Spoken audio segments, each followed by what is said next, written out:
There's a moment on the surveillance footage that nobody who has seen it can quite describe in a way that captures what it actually feels like to watch. It is 1:48 in the morning on Monday, August 13th, 2018. The camera is mounted above the front door of a house on Saratoga Trail in Frederick, Colorado, a quiet subdivision north of Denver where the street names run to gentle things, where the houses are big and beige and spaced just far enough apart to suggest privacy without quite achieving it. The neighborhood is still, the street is dark, a car pulls up to the curb, a woman gets out. She walks up the front steps. She is carrying a bag. She is 34 years old, 15 weeks pregnant, the mother of 2 little girls who are sleeping somewhere inside the house behind that door. She has been traveling for work, and she is tired, and she is finally home. She puts her hand on the door handle and goes inside. That is the last time anyone outside that house ever sees Shanann Watts alive. The timestamp on the footage is 1:48 a.m. by 5:17 a.m. The same neighbor's camera will record something else entirely. A pickup truck backing slowly out of the garage, and a man loading things into it in the dark, and then the truck pulling away down the street, and the neighborhood going quiet again, and the lights inside the house going out. Shanann Watts was not in the truck when it left. Not alive. The details of what happened between 1:48 and 5:17 that morning, in a bedroom at the end of a hallway in a 5-bedroom house in a planned community in a suburb of Denver, are a matter of public record now. The man who did it eventually told investigators everything, twice in 2 separate confessions given months apart. He talked slowly and carefully in that flat, almost effectless way of his, and the detectives across the table from him kept their faces steady and let him go. He talked about his wife, he talked about his daughters, he told them what he had done to each of them and in what order. The details are documented. They are on tape. They are part of the permanent record. And still, somehow, none of it explains why. That is the question this case has always returned to, the one that sits in the middle of everything like a weight nobody has found a way to move. Chris Watts was not a man who frightened people. He was not a man with a history of violence, or a man his neighbors avoided, or a man who seemed to carry anything dark behind his eyes when he waved to you from the driveway. He was the quiet one, the one who mowed the lawn, the one who grilled on weekends and drove the girls to gymnastics. Every person who knew him, when asked in the weeks after August 13th, said some version of the same thing. He was the nicest guy. He was so normal. I never would have guessed. That is not an unusual thing to say about the men who do things like this. It is in fact the thing people almost always say afterward, as if normal were a promise and not just a surface. But the Watts case has never quite settled into the same place as the others. It has never become the story you think you understand before you finish hearing it. Part of that is because of what happened at the oil field at the end of a long drive north through flat Colorado farmland in the early morning hours of a Monday in August. Part of it is because of what Bella said. And part of it is because of what Shanann herself left behind. She was a woman who documented everything. Every birthday, every school morning, every product she was selling, every trip, every ordinary day. She filmed herself and her daughters constantly, posted endlessly, built a presence online that was warm and relentless and real in the way that most social media is not. When investigators began piecing together the story of the Watts family, when they started looking at who these people actually were before August 13th, what they found was thousands of hours of footage of Shanann's life, her girls' lives, the texture and color and sound of days that no longer existed. She gave them everything they needed to know her, and the case in the end is about that. About who she was, and who her daughters were, and what was inside the house on Saratoga Trail when the neighborhood was dark and the rest of the street was sleeping, and a man carried his wife's body out to a truck in the dark. Settle in, this one stays with you. Frederick, Colorado is the kind of place that people move to when they have made certain decisions about what they want their life to look like. It sits about 35 miles north of Denver, close enough to the city to commute in the morning and far enough away to feel like you have escaped something, though it is not always clear what. The Front Range stretches to the west, the mountains still visible on a clear day. Snow-capped even in summer, enormous and indifferent. To the east, the high plains open up flat and wide and wind-scoured, the kind of landscape that makes people from wetter climates feel briefly unmoored, as if the horizon is a little too far away.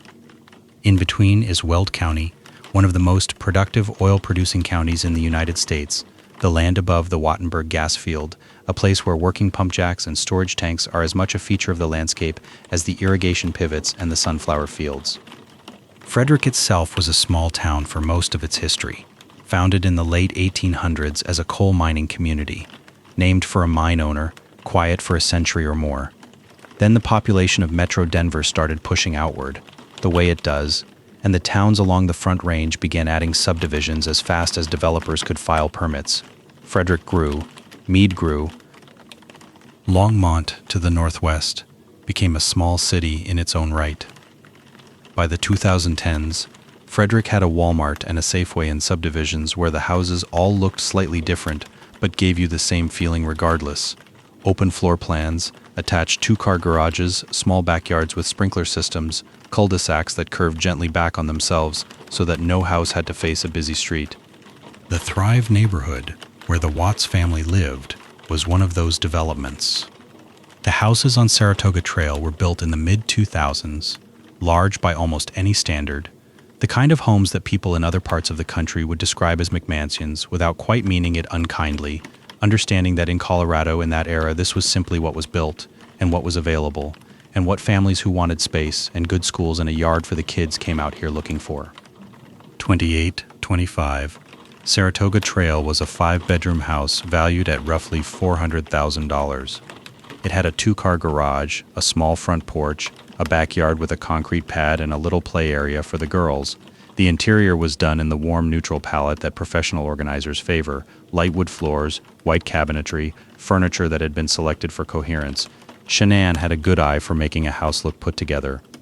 The place was always clean in her videos, always staged in the way that people who sell things on social media learn to stage their surroundings, so that the background of every shot says something about who you are and what you have made of your life. The neighbors on Saratoga Trail were the kind of people you see in every suburb like this. Young families with strollers, couples with dogs, retirees who had downsized from bigger places. The houses were close enough together that you knew roughly what your neighbors drove and roughly when they came home. You did not necessarily know their names. You waved from the driveway. You saw each other at the community pool in July. Nathan Tranastich lived next door. He was a young man with a home security setup that included a camera facing the street. He had not installed it because he was worried about crime. The neighborhood was not the kind of place that made you worry about crime. He had installed it the way people install those things in safe neighborhoods, out of habit or convenience, or some low-level sense that it was sensible to have one. He did not know on the morning of August 13th that his camera had captured the most important footage in a murder investigation. He would not know that until the police knocked on his door. That is the texture of the place where this happened. Ordinary, quiet, familiar. The kind of neighborhood that shows up in TV ads for insurance companies and minivans. The mountains in the distance. The oil tanks on the eastern horizon. The subdivision streets curving in on themselves. The sprinklers coming on before dawn. Frederick sits in Weld County, and Weld County is oil country in a way that most people who have not driven through it do not understand. The county has been among the top oil-producing counties in the lower 48 states for years. The fields out east, the ones that stretch toward the Nebraska border and the Kansas border and the flat nothing in between, are threaded with pipelines and studded with wellheads, access roads cutting across the prairie to facilities that most people on the highway barely notice. Anadarko Petroleum, the company that employed Chris Watts, operated an enormous network of facilities in Weld County, including the oil field site near Roggen where he drove that morning. The commute from Saratoga Trail to that site was roughly an hour on the back roads, north on Highway 52, east into the open, the landscape getting flatter and the sky getting bigger, the houses getting farther apart, until you were out in the kind of place where a truck on a dirt road might not see another vehicle for an hour. Crude oil storage tanks sit at those remote sites in clusters, large cylindrical steel structures with access hatches and ladders, the ground around them stained dark with years of use. The openings on those tanks are approximately 8 inches in diameter. That fact is in the record. It is documented in the investigation files. It will matter later in ways that are very hard to sit with. In 2018, The Watts house on Saratoga Trail looked, from the outside, like exactly what it was supposed to be. A success story, a family that had moved west and made something. The house was big, the girls had their own rooms. Shanann's Thrive promotional materials showed a woman who had built something out of her own effort and ambition, who was grateful for it, who wanted to share it. Chris drove a company truck and had been recently promoted. There was a third baby on the way. From the outside, the view was uncomplicated. What it looked like from the inside, who knew the marriage was in trouble, who saw the debt accumulating, who understood that the summer of 2018 had been strange in ways that were hard to name, is a different question, and it begins to answer itself only when you look at the two people who built their life in that house and ask how they got there. The Colorado that Chris and Shanann Watts moved to was a Colorado in the middle of a decade-long boom. Denver's population was climbing. Housing prices were climbing faster. The tech sector, the outdoor industry, the energy sector, the cannabis economy, all of it was pulling people in from other states. The way California had pulled people in for decades, except that Colorado had the mountains and slightly cheaper real estate and the reputation of being a place where you could still build something from scratch if you arrived early enough. They had arrived early enough. The house on Saratoga Trail, purchased in 2013, appreciated. The subdivision filled in around them. New families arrived on the cul-de-sac. The neighborhood developed the particular quality of new subdivisions in growing western towns. Optimistic, slightly anonymous, populated by people who had chosen the same lifestyle and found themselves in the same zip code without necessarily knowing one another very well. The schools were good. The air was clear. The mountains were visible from the upstairs windows on winter mornings when the snow line came down. Bella and Celeste went to Wyndham Hills Elementary School, where the teachers knew them, where they were known as happy girls, energetic, the kind of kids who drew pictures of their family for class projects. Frederick is not a place that sees much violent crime.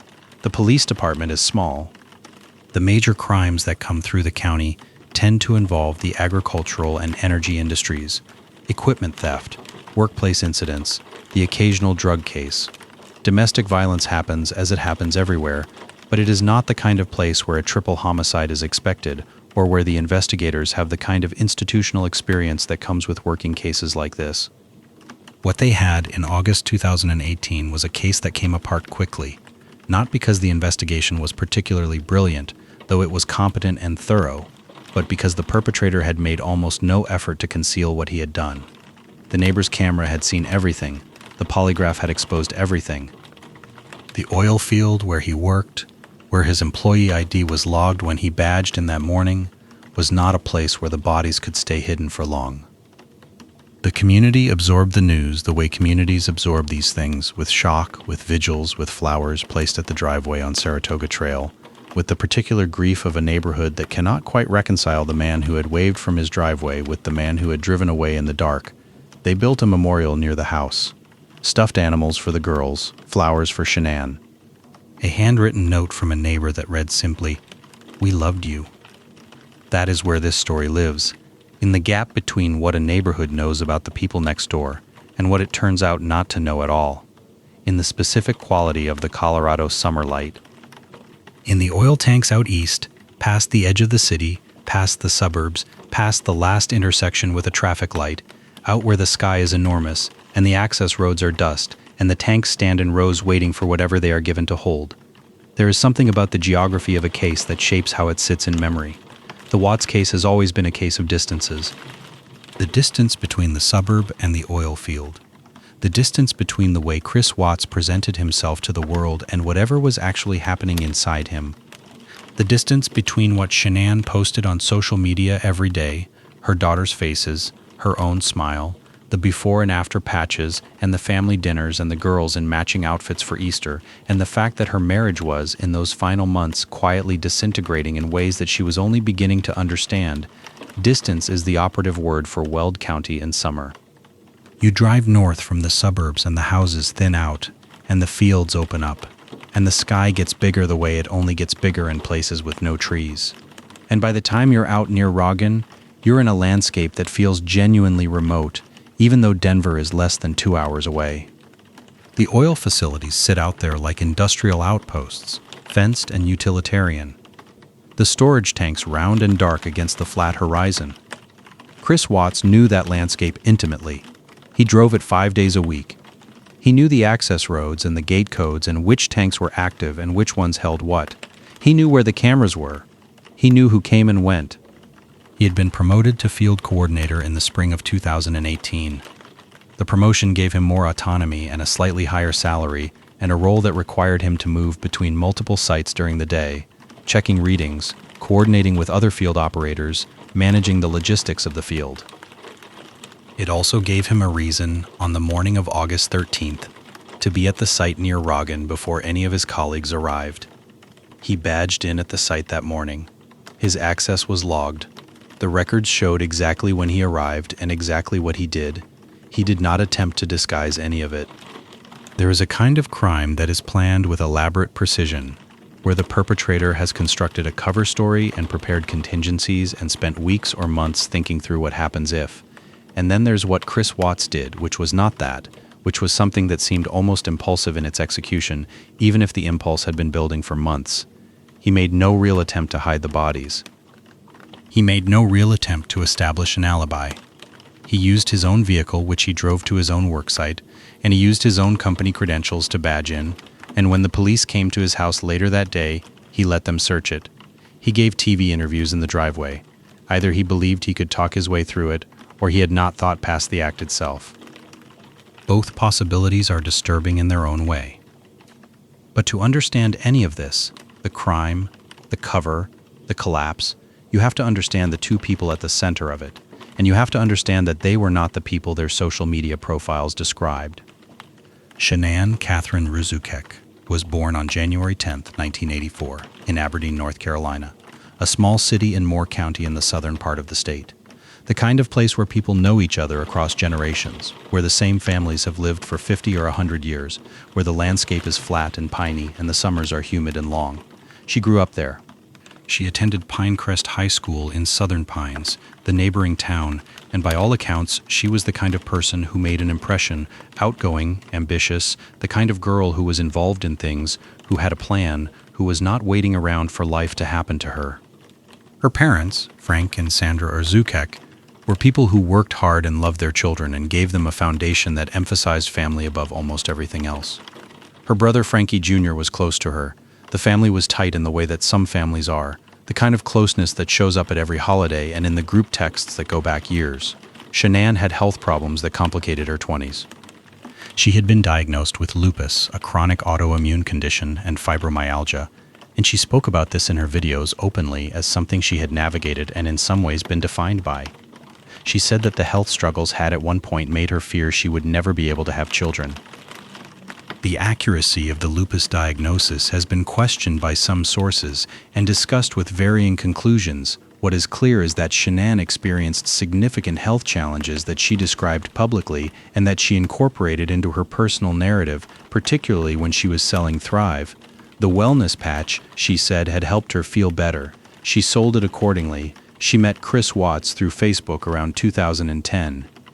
Both of them were living in the Charlotte, North Carolina area at the time, and they began talking online before meeting in person, which was how many people met people in that era, and which in hindsight has a quality to it that is hard to categorize the intimacy of early online communication, the way you can construct a version of yourself in text that is sometimes more appealing and more manageable than the version that shows up in person. What Shanann saw in Chris Watts in 2010 was, by every account, a quiet, steady, attentive man. He was not the loudest person in any room. He was not the kind of man who dominated a conversation or demanded attention. He was the kind of man who listened, who was reliable, who seemed to mean what he said.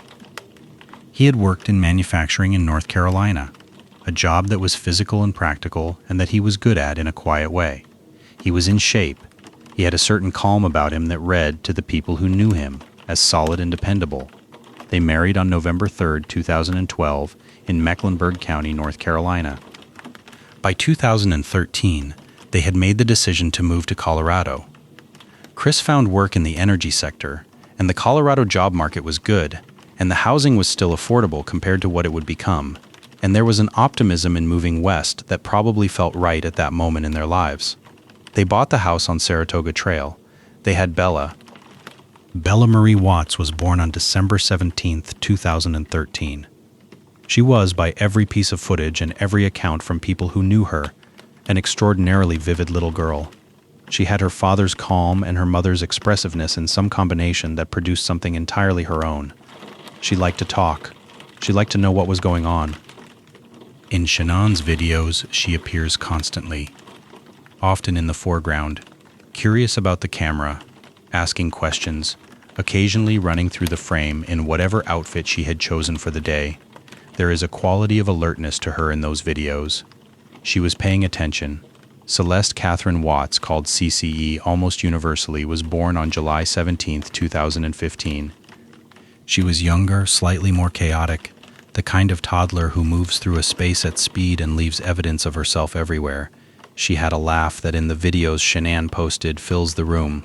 She and Bella were close in the way that sisters close in age are close. Competitive, devoted, always slightly in each other's orbit. The girls were diagnosed with a nickel allergy. This became relevant later, in a minor but specific way. At a family dinner with Chris's parents in mid-August 2018, the relationship between Shanann and Chris's mother, Cindy Watts, had reached a level of tension that had been building for some time. Cindy had allegedly given the girls food containing ice cream despite knowing about the allergy. This detail, small, domestic, the kind of conflict that exists in every family to some degree, became amplified in the period after the murders, when people were trying to understand the state of the marriage and the state of Chris Watts's relationships. It was not a cause, but it was a symptom of how pressured those final weeks had become. Chris Watts, as his neighbors and colleagues would describe him after August 13th, was a man who had reinvented himself physically in the years before his marriage fell apart. He had lost significant weight, started exercising obsessively, and by 2018 was a different physical specimen than the man Shanann had married. He posted gym selfies. He tracked his workouts. He had gotten into lifting weights with a seriousness that some people in his life noticed as a change in his priorities, a new focus, something he was pursuing outside the context of the family. The weight loss and the changed body were things that people who knew him mentioned when they tried to describe the Chris Watts of 2018. He seemed different from the man he had been. More confident, maybe, or less tethered. The word that came up occasionally was distant. Shanann noticed the distance. She wrote about it in texts to her friends. She said that Chris had seemed checked out, that she felt like she was holding the relationship together by herself, that something was wrong and she could not identify what it was. She went to couples therapy with him in the period before she left for North Carolina with the girls in the summer of 2018. She was trying to fix something that she did not fully understand was already broken. She had been diagnosed with lupus, had struggled to conceive, had built a business from the ground up using social media, had moved across the country, had managed the household and the children largely on her own while Chris worked long hours in the field. She was, by every account, a person of remarkable energy and determination. She put that energy into her family and into Thrive and into the Facebook and Instagram accounts where she documented it all. And she was good at it. The community she had built online was real, and the women who followed her felt they knew her because she showed them everything. That visibility after the murders became a complicated thing. The Netflix documentary that came out in 2020 built itself almost entirely from Shanann's archive. Her videos, her texts, her voice on phone calls with friends, her face and home footage taken by Chris and by herself. The documentary's director, Jenny Popplewell, made a deliberate choice to center Shanann rather than Chris, to let Shanann tell her own story in her own words as far as the record allowed. It was in a strange way a tribute to the fact that Shanann had documented so much, that the archive was there to draw from, that she had left enough of herself behind to be known. The Roggen family authorized the documentary. They have spoken publicly many times in the years since August 2018. Frank and Sandra Roggen, Shanann's parents, have given interviews that are quiet and composed and devastating in their plainness. They do not perform their grief, they simply live in it and speak from inside it when asked. They talk about Shanann and Bella and Cece. They do not talk about Chris Watts more than necessary. Nicole Utoft Atkinson was one of Shanann's closest friends. They had met through Lavelle and the Thrive business, and their friendship was one of the things Shanann had built in Colorado, in the absence of the family network she had left behind in North Carolina. Nicole was the person Shanann went to Arizona with for the business conference that was her last trip. Nicole was the person who drove her home at 1:48 in the morning. Nicole was the person who called 911 a few hours later when she couldn't reach her. In the police footage of that morning, Nicole Atkinson is not a person who is confused about what is happening. She knows something is wrong. She tells the dispatcher she knows something is wrong. She says Shanann would never just not answer her phone. She says there is no world in which Shanann misses a doctor's appointment without calling. She says this over and over, quietly but with a certainty that comes through the recording like something physical. She was right. She was right about all of it. And then there's Chris Watts himself. Christopher Lee Watts was born on May 16, 1985 in Spring Lake, North Carolina. He grew up in a working-class household, the son of Ronnie and Cindy Watts, and had an essentially unremarkable childhood by every public account. No criminal history, no documented behavioral issues, no red flags that anyone who knew him then has subsequently surfaced. He was quiet. He was not an academic standout. He went into manual labor and physical work, which he was good at and which suited him. He was not the kind of man who expressed a great deal. The people who knew him describe him in remarkably similar terms: pleasant, cooperative, non-confrontational, to the point of what some might describe as passivity. He never raised his voice, according to people who knew him. He never argued. He just went along. He was agreeable in a way that in retrospect, people read as a kind of blankness, as though the agreeableness was not the expression of a contented personality, but of a personality that had learned to present no surface that could create friction. His relationship with Shanann, as it appears in texts and in the accounts of people who knew them, had a particular dynamic. Shanann was the planner, the organizer, the social one, the person who made things happen. Chris went along. He supported her. He was present without being particularly engaged. When the marriage began to struggle, and it had struggled before, with financial pressures and with the distance that came from Chris's long hours in the field, it was Shanann who pushed for counseling, who texted friends about what was going wrong, who was trying to hold things together. Chris was having an affair. He had been, since early June 2018, in a relationship with Nicole Kessinger, a woman he worked with at Anadarko. He had told her he was going through a divorce. He had told her the divorce was almost final. He had stayed at her apartment almost every night for 6 weeks while Shanann and the girls were in North Carolina. He had taken her camping at Great Sand Dunes and to drag races at Bandimere Speedway and to a car museum in Boulder.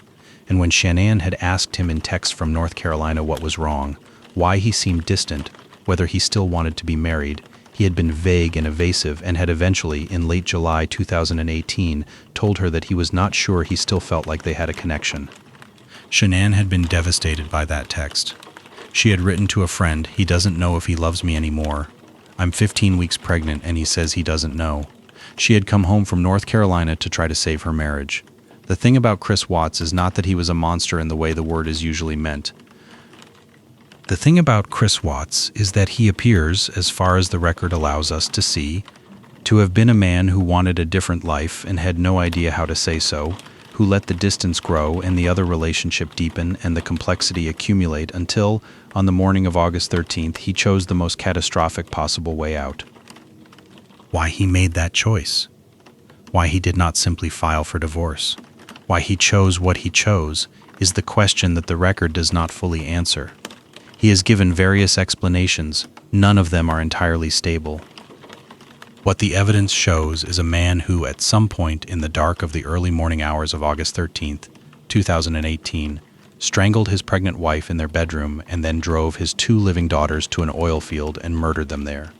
That is what the record shows. Everything else is a question the case continues to carry. Bella and Celeste deserve to be seen as themselves, not only as victims, not only as the daughters of people whose marriage fell apart in ways they could not have understood. In the footage, Shanann posted online, and there is a great deal of it, years worth, ordinary days and birthday parties and road trips and lazy Sunday mornings. The girls are particular and vivid and funny and specific in ways that footage can capture when it is taken by someone who loves the people she is filming. Bella had just turned 4. She was at the age where children are beginning to construct their own inner life in ways that are legible to adults. She asked questions, she had preferences, she had opinions about things, she could negotiate, she could be persuasive in the low-key, insistent way of 4-year-olds who have figured out that adults are not infallible. She adored her father. In videos where he appears, she is often climbing on him or asking him something or showing him something she has made.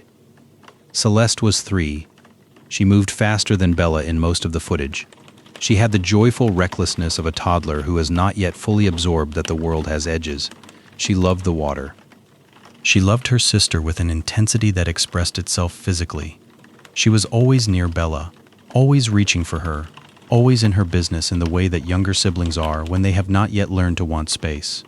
They are the reason this case is not a case about a marriage, or a case about financial stress, or a case about infidelity. They are the reason this case is what it is. Bella and Celeste Watts were not collateral damage. They were not a complication. They were children, and they were alive, and they were in the truck with their father on the drive to the oil field. And what happened at the end of that drive is one of the most difficult things in the public record of American crime. They deserved their whole lives. That is all that needs to be said about who they were and why they matter. The summer of 2018 was the summer. The Watts marriage stopped working, and the record of it is unusually complete. Shanann and Chris had been struggling before that summer. The financial pressure was real.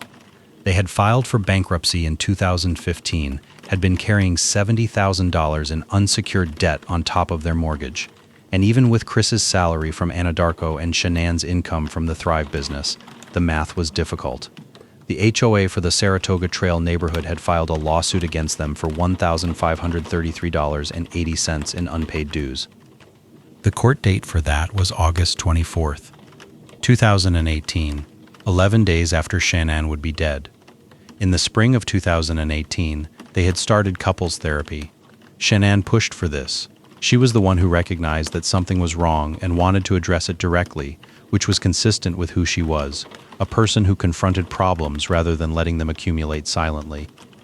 She texted her friends about the counseling sessions, about what the therapist said, about how she was trying to figure out what Chris needed and whether there was a version of the marriage they could both live in. What she did not know was that by June, Chris had stopped trying. He met Nicole Kessinger in early June 2018. The meeting was unremarkable. He brought a malfunctioning gas meter to her desk in the Environmental Health and Safety Department. They talked, they texted. Within a few weeks, they were meeting outside of work. He did not wear his wedding ring. He told her this was because he had lost weight and the ring no longer fit. It kept sliding off. He said, this was partially true. Chris had lost a significant amount of weight over the previous 2 years through diet and exercise, and his ring did not fit as it had.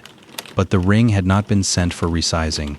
He had simply stopped wearing it, and the explanation he offered Kessinger was technically plausible enough that she accepted it. He told her he was going through a divorce. He said it was essentially final. He said he and his wife were separating, and that the paperwork was in process. None of this was true. Shanann was not divorcing him. She did not know a divorce was being considered. She was in couples therapy with him, trying to save the marriage, and pregnant with their third child, whom they had planned to name Nico Lee Watts. The pregnancy is a detail that Kessinger would later say she did not know about until after the murders became public. She had known Chris was technically still married. She had figured that out eventually and had confronted him about it, but she had not known Shanann was 15 weeks pregnant. When she found out, she said it was one of the details that had most disturbed her about what she had been told. The summer unfolded on 2 separate tracks. On one track, Shanann took Bella and Celeste to Aberdeen, North Carolina to visit her family for approximately 6 weeks. From late June through early August, she and Chris had agreed the girls needed to see the grandparents, and the trip was long planned. It was also, looking back, the period when the marriage went from difficult to over, at least in Chris's mind. While Shanann and the girls were in North Carolina, Chris stayed in Frederick. He worked, he went to the gym, he spent almost every night at Nicole Kessinger's apartment. He went to car shows and to drag races and to Great Sand Dunes National Park. He was, according to both his own account and Kessinger's account given to investigators, in what both of them experienced as a real relationship, something more than a fling, something he presented to her as the beginning of his actual life. Shanann from North Carolina was texting him every day. She could feel the distance even through a phone screen. She wrote to friends that something was wrong with him, that he was being strange, that he wasn't engaging, that he seemed like he was somewhere else. She told her friend Nicole Atkinson that she was worried. She told another friend that she was scared the marriage might be over. In late July, Chris told her in a text that he wasn't sure he had feelings for her anymore, that he didn't know if they had a connection. She was 15 weeks pregnant. She told her friends she was devastated. She wrote, "He says he doesn't know if he loves me anymore." She asked what she had done wrong. She went over conversations they had had and things she might have said and things she should have done differently. She was in those texts a person in real pain, trying to make sense of something that did not quite make sense. What she could not have known was that the person on the other end of those texts had already decided he wanted a different life. Shanann came back to Colorado in early August. She and Chris saw each other at a birthday party for a friend's daughter on August 4th. The photographs from that day show them smiling together. She posted some of them online. From the outside, it looked like a couple having a normal weekend. From the inside, according to texts Shanann wrote afterward, the visit was tense and unresolved. Chris had been quiet. The conversation they needed to have had not happened. Shanann went back to North Carolina with the girls. She flew back with them and spent a little more time with her family, finishing the visit, and then came home for the last time in early August. On August 10th, 2018, Shanann, Bella, and Celeste flew back to Frederick. She brought them home. She was glad to be back. She posted on social media about the return, about being home, about the new baby. She had a doctor's appointment scheduled for August 13th, an OB/GYN appointment to check on the pregnancy. 3 days after coming home, she left for Arizona. The Arizona trip was a Thrive Business Conference in Scottsdale. Shanann went with Nicole Atkinson, who was also a Thrive distributor, and a group of other women from the Lavelle Network. The conference ran over a long weekend. Shanann attended the sessions and was photographed at events, and posted from the trip the way she posted from everything, with the relentless cheerfulness of someone who has built their professional identity on being publicly positive. But she also texted Nicole during the trip about Chris. She told Nicole she had found out something that suggested there was another woman. She didn't have proof, but something, a detail, an absence, something that didn't add up, had put a specific fear in her that was different from the general fear that the marriage was failing. She texted other friends the same thing. She said she thought he might be seeing someone. She was also texting Chris during the trip, trying to keep the door open, trying to schedule a conversation. She texted that she wanted them to talk when she got home. She said she loved him. She said she wanted to make things work. He texted back in ways that were vague and non-committal. On the night of August 12th, he was at Nicole Kessinger's apartment. The Scottsdale conference ended Sunday. Nicole drove Shanann to the airport. They flew back to Denver. Nicole drove Shanann home to Frederick, and they pulled up to 2825 Saratoga Trail at approximately 1:48 in the morning on Monday, August 13th. Nicole said later that Shanann had seemed a little quiet on the ride home, not upset exactly, but subdued, thinking about things. They said goodbye in the driveway. Shanann walked up the front steps. The security camera above the door recorded her entering the house. What happened inside that house in the next few hours exists in the record only through Chris Watts' own account, which he gave twice, once partially, in the initial interrogation that preceded his arrest, and once completely in the February 2019 prison interview. The two accounts differ in almost every significant particular except the outcome. In both accounts, Shanann Watts died in the house on Saratoga Trail on the morning of August 13, 2018. In the first account, the one he gave police on August 15th before his arrest, after failing the polygraph, he claimed that he had confronted Shanann about the marriage, that they had argued, and that he had glanced at the baby monitor in the bedroom and seen what he described as Shanann doing something to the girls. He said he had become enraged and had attacked her. He said she had killed the girls and that he had killed her in response. This account was designed badly to shift the blame onto Shanann. It was not true. He admitted this in February 2019.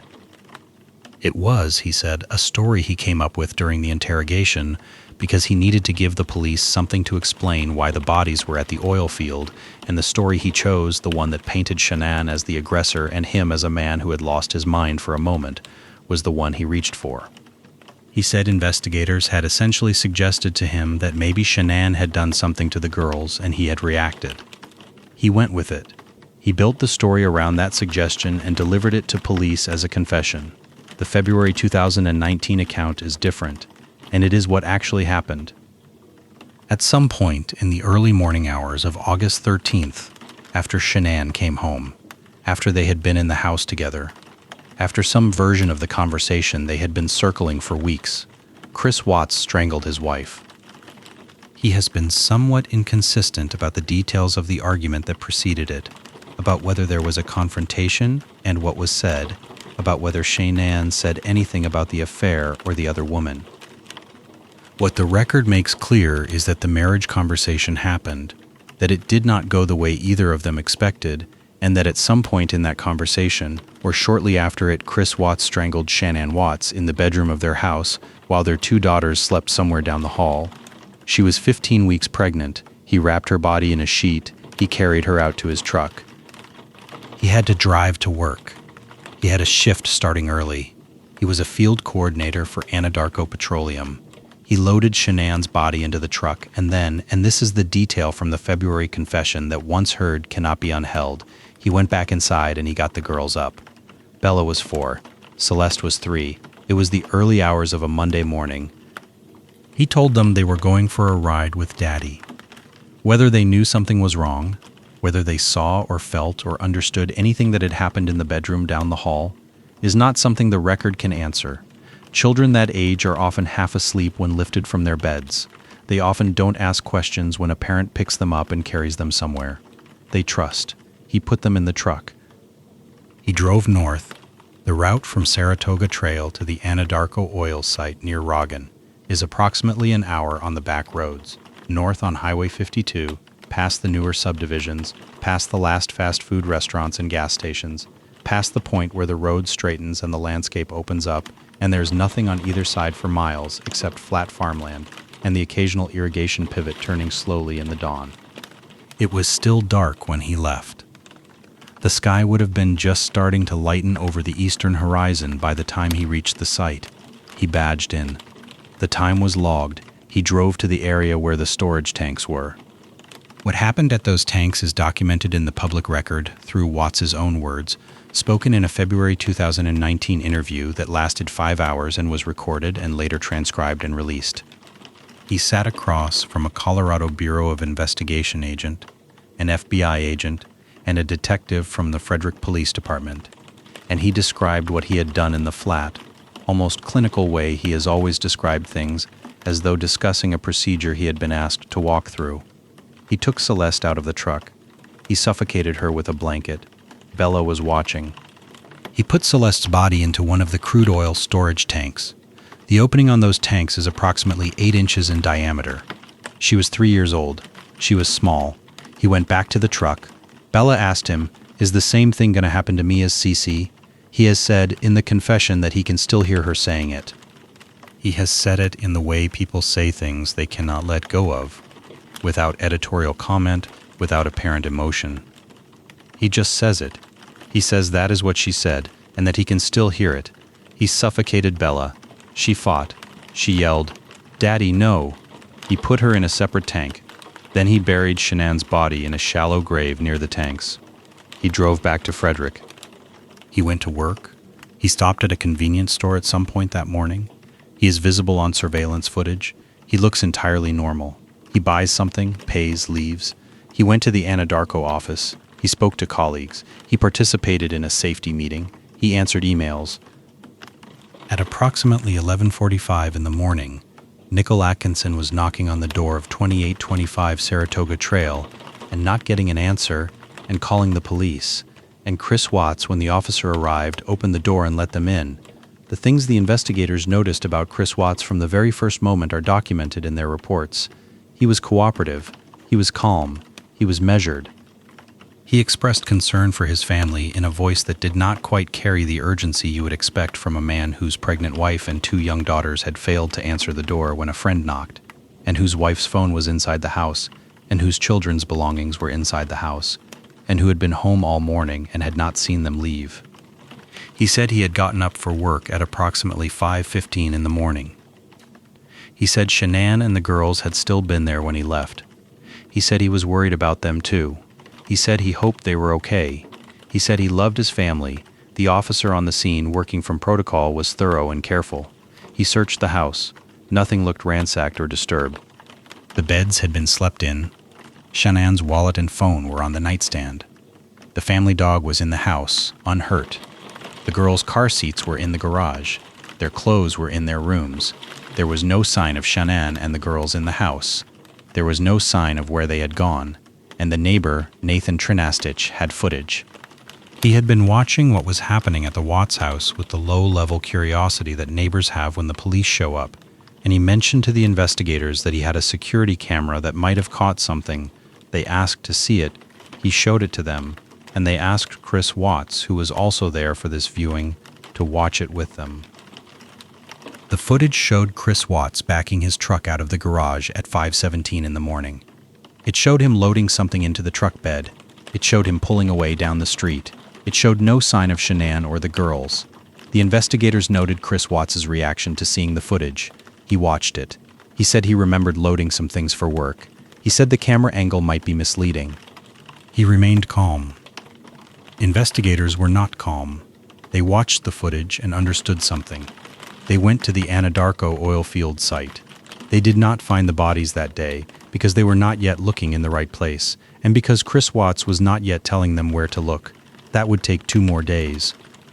On the afternoon of August 13th, after the police had searched the house and taken the dog and documented the scene and gathered everything they could find, Chris Watts stood in his driveway and gave television interviews. He gave 2 of them to Denver stations KMGH and QSA. The reporters had gathered outside because a missing pregnant woman and her 2 small children is a story, and they were there with cameras, and Chris came out and spoke to them. He said he just wanted his family back. He said the house felt empty. He said he wanted to know where they were. He said he loved them. Body language analysts who reviewed the footage afterward noted things that are the kinds of things body language analysts note: the flatness of his expression, the absence of the specific quality of visible distress that people expect from a man in that situation, the way he spoke about his family in a register that did not quite match what the words were claiming to feel. Whether any of this constitutes meaningful evidence or is simply the projection of hindsight onto footage that was ambiguous in real time is a legitimate debate. What is not debatable is that several investigators and detectives who watched the interview at the time noted something that didn't sit right. He spoke about Shanann and the girls. He used the past tense. It was not consistent. He corrected himself, but it happened more than once. Investigators pulled his phone records. They began looking at his communications.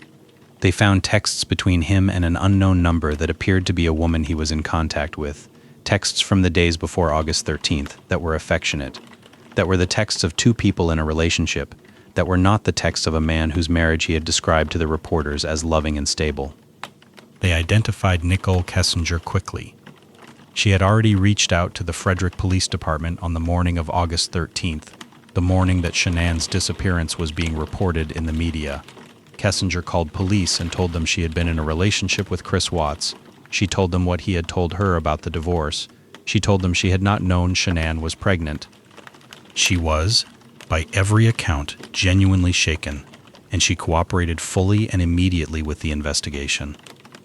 Her cooperation was important. Her account of the affair, its timeline, the things Chris had told her about his marriage, the way he had constructed and maintained a false narrative for her, gave investigators a motive that was concrete and specific. Here was a man who had built a parallel life and who had told the woman in that parallel life that the official version of his life was over. Here was a man who had a reason for the family to disappear. That is not the same as an explanation. People have affairs and file for divorce every day without murdering anyone. The why of the choice Chris Watts made, the choice to kill rather than to leave, is a question the record has never fully answered. He has not answered it himself, at least not in a way that holds together under examination. But the motive framing gave the investigation a direction. They brought Chris Watts in for a polygraph on August 15th. The polygraph was administered at the Frederick Police Department. Before the test began, the examiner sat with Watts for a pre-examination interview, a standard part of the process during which the examiner noted some things. The examiner asked Chris if he could think of any way that someone might make a person disappear. Chris giggled. He said it was a hard question to answer because he had nothing to do with it. He said he really couldn't think of any way. He did not look like a man who was afraid. The polygraph came back. Deception indicated. He was not arrested immediately. They brought him into an interrogation room and they sat down with him. This was the conversation where the baby monitor story came out. He said he had been in the bedroom in the early hours of the morning. He said he had checked the baby monitor, a device that allowed you to see the girls' room from the master bedroom, and that he had seen Shanann doing something to them.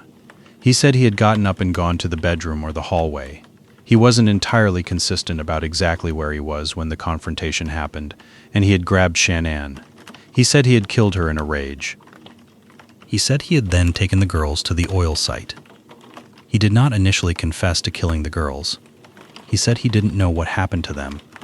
He said maybe Shanann had already done something to them before he grabbed her. He cried during parts of this. He described it in broken, halting sentences. He apologized repeatedly. It was from the moment the investigators began examining it, a story with serious problems. The biggest problem was simple. The baby monitor footage, if it had captured anything, would be recoverable. They had the devices. They had the cloud storage. They could pull it. There was nothing on it. The account was also inconsistent in its timeline. If Shanann had been attacking the girls before he killed her, what had happened to them between the bedroom and the oil field? Why were they at the oil field? If they were already dead when he got the truck, how had he transported them? The investigators knew it was a lie. They didn't say so, not directly, not in the room. They let him tell it. They noted the inconsistencies. They documented everything. They arrested him on August 15, 2018 at the Frederick Police Department. He was booked on suspicion of murder.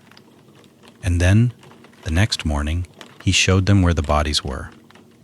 On August 16th, investigators drove with Chris Watts, now in custody, to the Anadarko oil site near Roggen.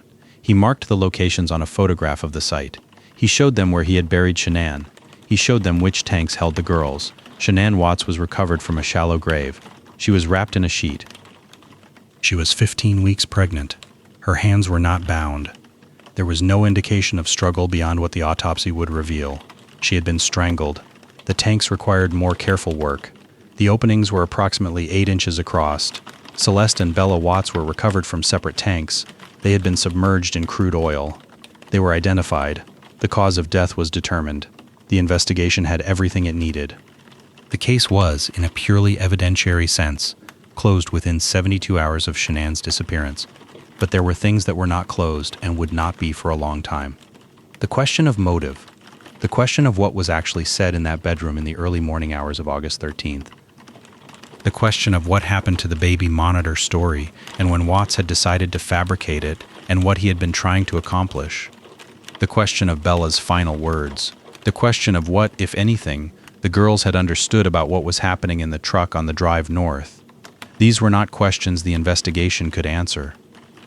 They were questions the investigation documented and left open, sealed into the record alongside the surveillance footage and the polygraph results, and the phone records and the 3 terabytes of discovery materials the DA's office would release after sentencing.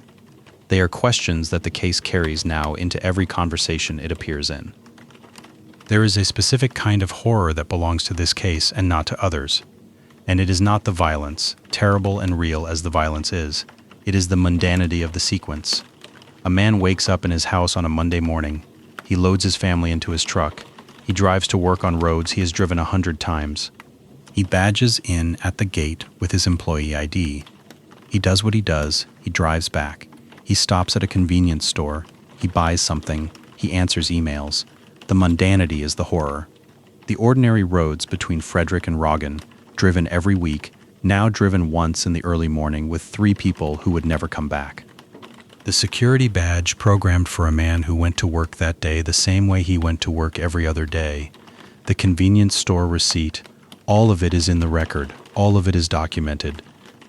And somewhere in that documentation, in the thousands of pages and 3 terabytes of material the DA's office released, in the audio of the February 2019 prison interview, in the footage Shanann posted to her Facebook and Instagram and never imagined would be evidence in a murder case, the shape of what happened becomes clear. Not why, not that, but what and when, and in what order. And Bella's question. That is in the record, too. The discovery materials that were released after sentencing, the approximately 2,000 pages of documents plus the digital archive, gave researchers, journalists, and the public an unusually complete window into the investigation. The release was authorized by the Weld County District Attorney's Office after Chris Watts pleaded guilty. In a case where there would be no trial, releasing the materials was a way of providing accountability and transparency, of putting the record into the public domain where it could be examined. What the release included was extraordinary in its breadth. There were text messages going back months between Shanann and Chris, between Shanann and her friends, between Chris and Nicole Kessinger. The texts between Shanann and her friends are, in places, almost unbearable to read, because they are the texts of a person who is trying very hard to understand what is happening in her marriage and who is getting it wrong in the specific way that people get things wrong when they are trying to apply good faith logic to a situation that is not being conducted in good faith on the other side. She thinks it is about connection. She thinks it is about communication. She thinks couples therapy can fix it. She does not know what it is actually about, because the actual thing it is about is something she does not know exists. There were photographs of the family, including photographs taken by investigators at the house on Saratoga Trail after the crime, the bedroom, the girls' rooms, the kitchen, the playroom. The ordinary detritus of family life, cereal boxes, backpacks, drawings taped to the refrigerator, documented under the formal requirements of a murder scene. There were recordings of the police interviews with Chris Watts, including the pre-polygraph conversation and the interrogation that followed. You can hear the giggle when he is asked how someone might make a person disappear. You can hear it happening in real time. There were recordings of interviews with Nicole Atkinson and with Chris's parents and with neighbors and with colleagues at Anadarko. There were records from the oil field showing exactly when Chris badged in on August 13th and how long he was there. There was, in that archive, enough material for the Netflix documentary, and enough material for a dozen true crime podcasts, and enough material to write about this case for a very long time without ever quite reaching the bottom of it. Because what the materials gave you was the surface. Everything on the outside of the event, the texts and the timestamps and the footage and the accounts of everyone who had been near it. What they could not give you was the inside, what was happening in Chris Watts' mind that night, what Shanann said to him when she came home from Arizona, whether they argued, and if so, what about. Whether the word affair came up. Whether Shanann told him she knew, whether there was a moment when something else might have happened, some different turning, some choice that led somewhere other than where it led. Those things are inside Chris Watts' head, and what comes from inside Chris Watts' head is not reliable, because what he says changes depending on when you ask him and what he wants the account to accomplish. He has given several detailed interviews and written letters from prison that collectively paint an image of a man who has found religion and found remorse and found a version of himself that he presents as transformed. Whether any of this is genuine is not something the record can determine. What is clear is that he is alive, serving 5 consecutive life sentences at Dodge Correctional Institution in Waupun, Wisconsin, and that Shanann is not alive, and Bella is not alive, and Celeste is not alive, and Nico, who would have been born in January 2019, is not alive. The chronology of what happened in the house and in the truck and at the oil field is documented. The summer that preceded it is documented. The affair is documented. The financial pressure is documented. The text from Shanann to her friends asking what she had done wrong, trying to understand what was happening to her marriage, are documented. What is not documented is the moment Chris Watts decided that murder was preferable to divorce. That moment is not in the record. It may have been a decision made over many weeks, accumulating gradually, or it may have been something that happened in the dark of a specific moment when the marriage conversation finally arrived and the only exit he could see was the one he chose. People who study this category of crime have written extensively about what researchers call family annihilators, men, almost always men, who kill the people they are supposed to love and protect, who choose elimination over abandonment, who do what Chris Watts did rather than what millions of men do every year when they want out of a marriage, and the right thing to do is simply leave. The research on why does not fully answer why. It identifies patterns, risk factors, typologies. It notes that financial stress and a secret relationship are both present in a significant number of these cases. It notes that the presenting personality is often, as with Chris Watts, someone described as passive and agreeable, someone who avoids confrontation, who has perhaps never in their life simply said what they actually felt and had to live with the consequences. But the research does not explain why this man on This Morning made this choice. It gives you the category and leaves you with the case. And the case gives you the security footage, the oil field, the text from Bella's last month of life, the February confession on tape, the 3 terabytes, and Shanann's videos, all of them, the thousands of hours of a woman documenting her life with full confidence that it would keep going, that there would be more videos, that the camera would keep running. There is one more thing about August 13th that sits outside the chronology but belongs in any account of what happened. Shanann Watts was on the phone with a friend in the days before she flew home from Arizona. She was talking about the marriage. She was talking about what she had figured out or suspected about Chris and another woman. She was talking about what she was going to do when she got home, what conversation she needed to have, what the next step was. She had a plan. She had a plan in the specific way that she always had plans, thought through, practical, oriented toward action. She was not a woman who let things sit without addressing them. She was going to come home, and she was going to have the conversation that had been avoided all summer, and she was going to find out what was actually happening and deal with it directly. She had no idea that the conversation would be her last. The thing about the surveillance footage, the 1:48 a.m. clip, the one where she walks up the front steps and goes inside, is that there is a quality to it that is hard to name precisely. She is just walking into her house. She has done this 1,000 times. She is tired. She is carrying a bag. She is home. She does not know. She cannot know.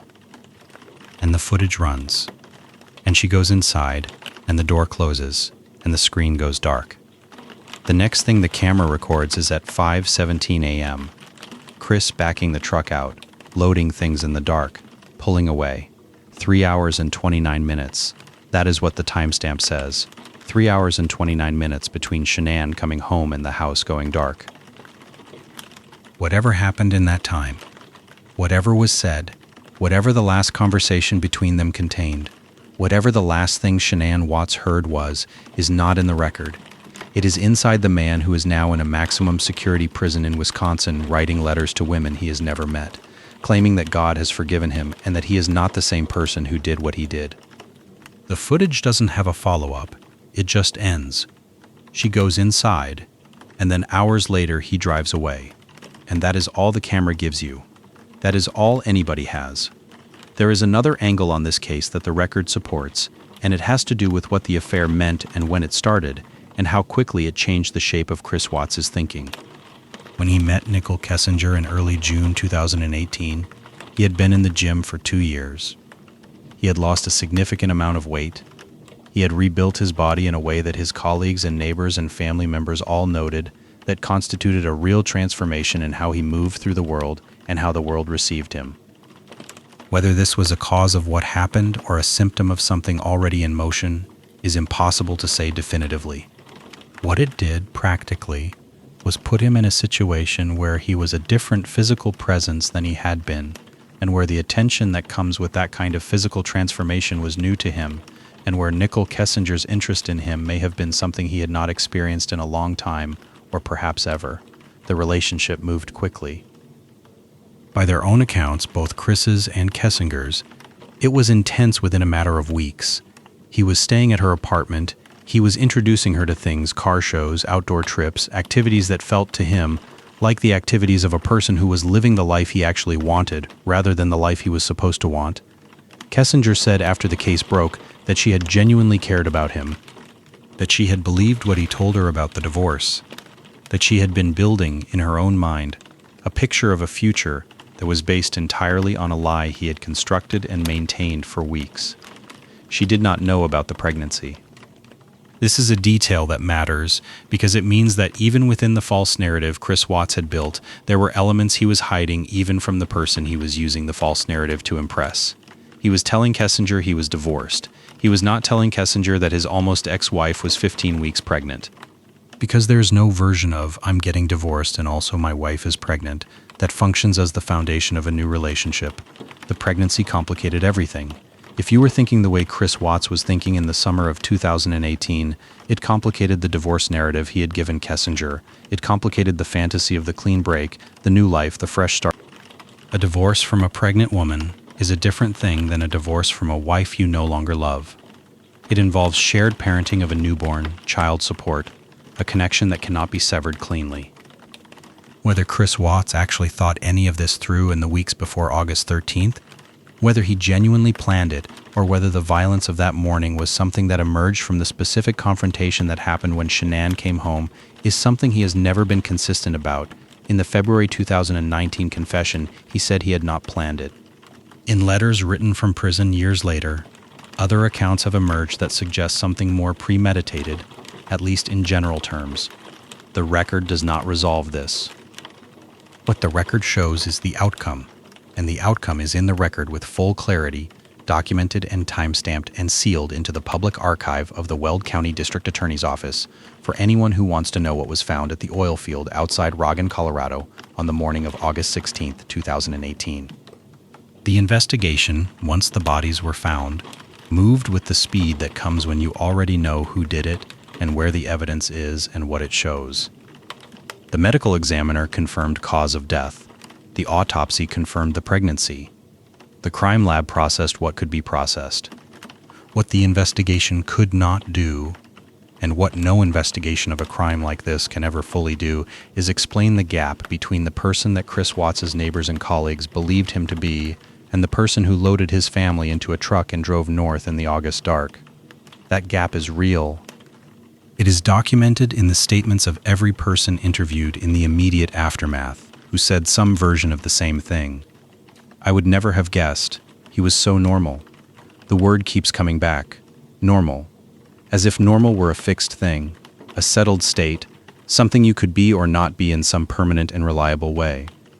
As if the man who grilled on weekends and drove the girls to gymnastics and answered emails on Monday morning were the same man all the way down, all the way to the center, with no other version of himself living quietly underneath. The case resists easy summary, which is part of why it has never quite gone away, never quite settled into the true crime category of solved and understood. It was solved quickly. It was understood in the narrow evidential sense almost immediately. What it was not was explained.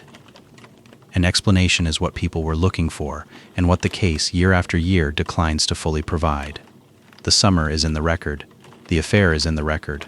The financial pressure is in the record. The texts between Shanann and her friends are in the record. The security footage is in the record. The February confession is in the record, and still, Bella's question is in the record too. She was 4 years old, in the back seat of her father's truck at an oil field in a flat stretch of Weld County, Colorado, in the early hours of a Monday morning. She had just watched her father do something to her little sister, and she asked, "Is the same thing going to happen to me as Cece?" She was 4 years old. She understood enough to ask. That is the weight the case carries. That is the specific thing that sits at the center of it and does not move. Not the affair, not the debt, not the security footage, not the polygraph, not the 5 consecutive life sentences. Bella's question and her father's answer. The Anadarko petroleum site near Roggen is a place that most people who have not had a reason to know about it have never heard of. It is a working oil facility in the eastern part of Weld County. One of many such facilities in a county where oil production is a major economic driver. Workers come and go in company trucks. The gates require a badge. The site has its own rhythms and its own protocols. And the people who work there know it the way people know any place they go 5 days a week, in the specific, granular, unreflective way of professional familiarity. Chris Watts had worked for Anadarko for approximately 6 months when he drove to the site on August 13th. He had been promoted to field coordinator in the months before. He knew the site. He knew the access. He knew the tanks. The crude oil storage tanks at that facility were large cylindrical structures. the standard design for that kind of installation. They hold crude oil extracted from the wells, held in storage until it can be transported or processed. The oil inside them is dark and thick, and it sits at the bottom of the tank, and the interior of the tank above the oil level is filled with gas and vapor, and the access to the tank from the outside is through a small hatch at the top. The hatch on those tanks measures approximately 8 inches across. This fact has been reported in multiple sources and is part of the public record of the investigation. It was noted because investigators, when they recovered Bella and Celeste from the tanks, had to document the mechanism of how they had been placed there, a question that required understanding the physical dimensions of the access point and the physical dimensions of the children. Celeste was 3 years old. She weighed approximately 35 pounds. Bella was 4 years old. She weighed approximately 37 pounds. These details are in the coroner's report. They are facts. They are part of what happened on August 13, 2018, at an oil facility in Weld County, Colorado, that most people will never visit and few people had ever heard of. The discovery of the bodies on August 16th came after Chris Watts, in custody, marked their locations on a photograph. He told investigators where to look. He drew on the photograph. He pointed to the grave site for Shanann and the tanks that held the girls. Investigators went to the site. They found what he had described. The work of recovery took time. It was careful and thorough and conducted with the attention that evidence of that kind requires. The bodies were transported to the medical examiner's office. The investigation of the site itself produced additional evidence: soil samples, trace evidence from the tanks, documentation of the access points, the gate records showing when Chris Watts' employee badge had registered that morning. All of it consistent, all of it pointing in the same direction. The case was, evidentiary speaking, airtight from the moment the bodies were found. There was no reasonable alternative suspect. There was no ambiguity about what the evidence showed. The question was not who had done it, but what the disposition of the case would be. And that question was answered in November 2018 when Chris Watts pleaded guilty and accepted 5 consecutive life sentences. There would be no trial. No jury would hear the evidence. No prosecutor would stand in front of 12 people and walk through the August 13th timeline with the surveillance footage and the polygraph results and the confession and the coroner's report. The case resolved before it ever had to be made. That is both how these things sometimes go, and for many people close to the victims, a source of complicated feelings. A trial is a public accounting in a way that a guilty plea is not. A trial puts the evidence in front of the community in a formal, witnessed way. What the guilty plea gave the Zukek family was a resolution without requiring them to sit through a trial. What it took away was the public reckoning that a trial represents. The Weld County DA's office addressed this, in part by releasing the discovery materials after sentencing. The 2,000 pages of documents, the 3 terabytes of digital files, the videos and texts and interview recordings and photographs. It was an unusual step, and a deliberate one. If there would be no trial, at least the evidence would be public. The materials have been analyzed extensively in the years since their release. True crime researchers, journalists, and documentary filmmakers have gone through them in detail. The Netflix documentary drew on them directly. Books have been written using them as primary sources.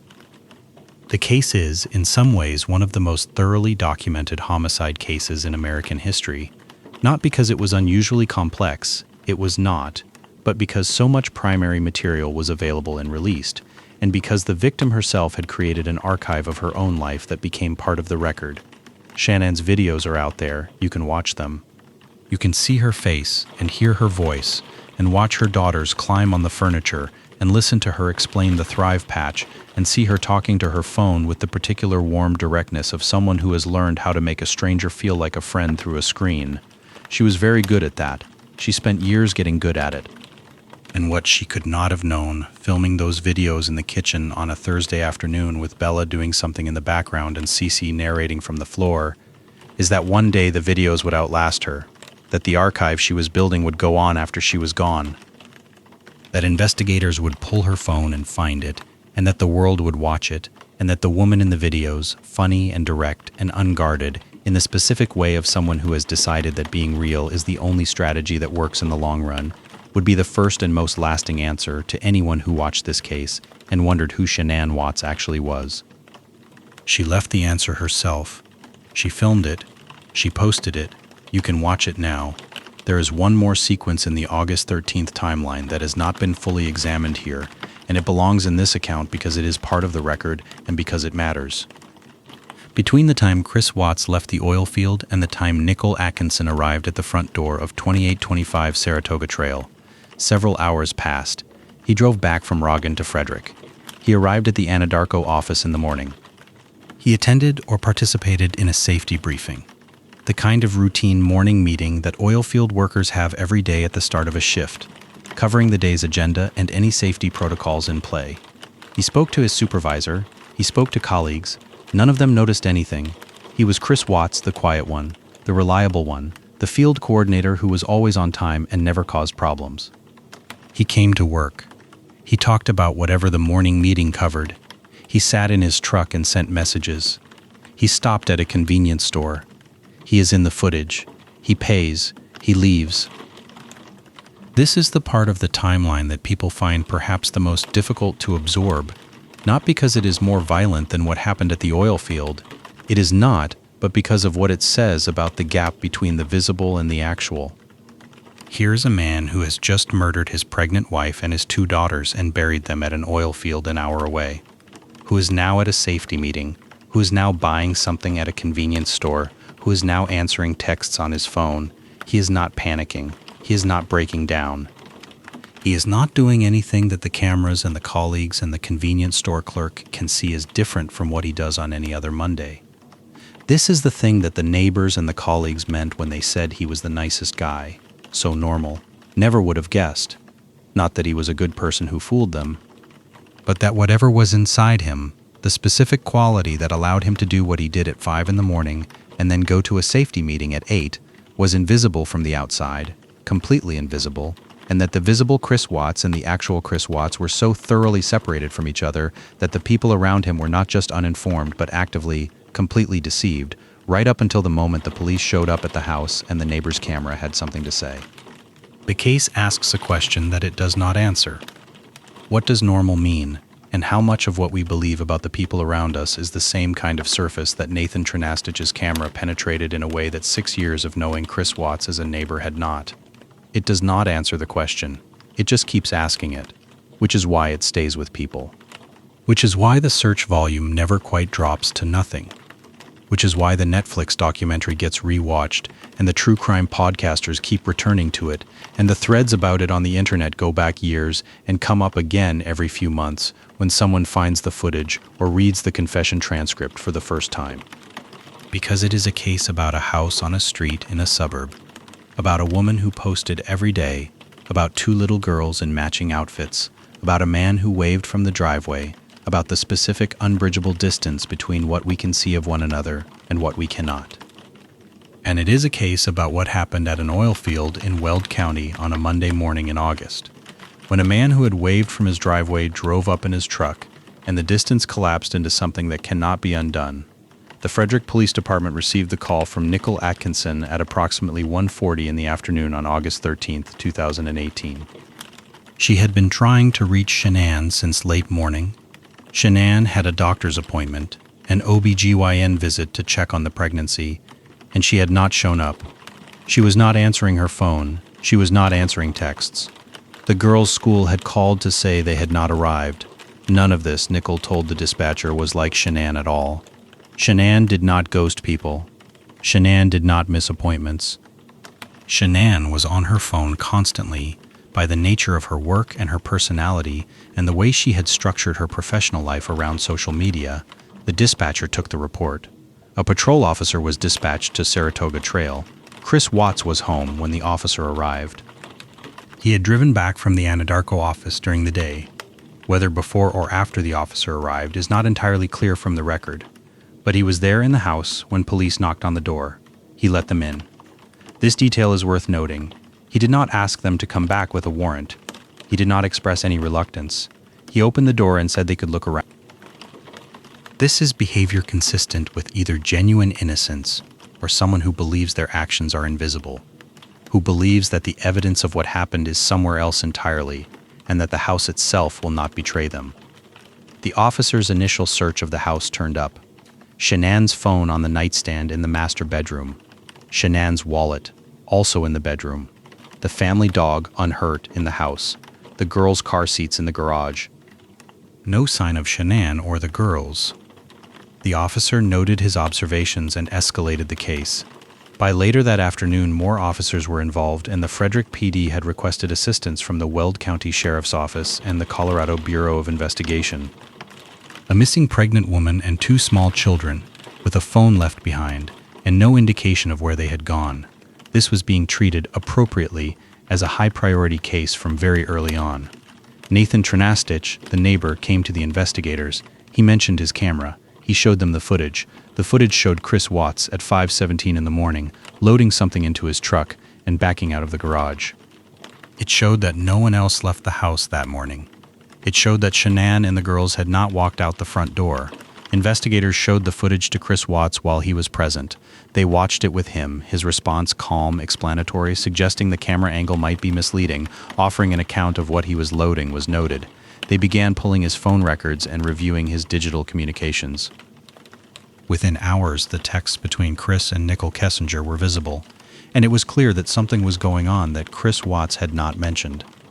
On the evening of August 13th, investigators conducted additional interviews with Chris at the house. He maintained that Shanann and the girls had been there when he left for work. He said he was worried. He said he just wanted them home. At some point during that day, Nicole Kessinger went to police herself. She had seen the news. She understood something had happened. She called the Frederick Police Department and told them she had been in a relationship with Chris Watts, that he had told her he was divorcing his wife, that she was cooperating with the investigation. She answered their questions. She provided records. Her information arrived quickly. Investigators now had both the surveillance footage suggesting Chris was the last person to see Shanann and the girls, and the knowledge of the affair with the false divorce story. They had a motive structure that was specific and concrete.